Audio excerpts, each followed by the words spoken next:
Start.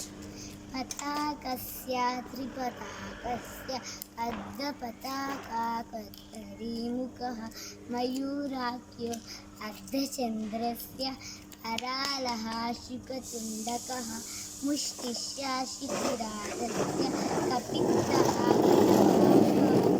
सूचीचन्द्रकल पद्मकोशा सर्पशिरस्तथा मृगशीर्षो सिंहमुखः लाङ्गूलस्यालपद्मकः चतुरो भ्रमरश्चैव हंस्यास्यो हंसपक्षकः संदंसो मुकुलस्यैव ताम्रचूडा त्रिशूलकः अञ्जलीस्या कपोतस्य कर्कटस्य स्वस्तिकस्तत् डोलाहस्ता पुष्पपुटः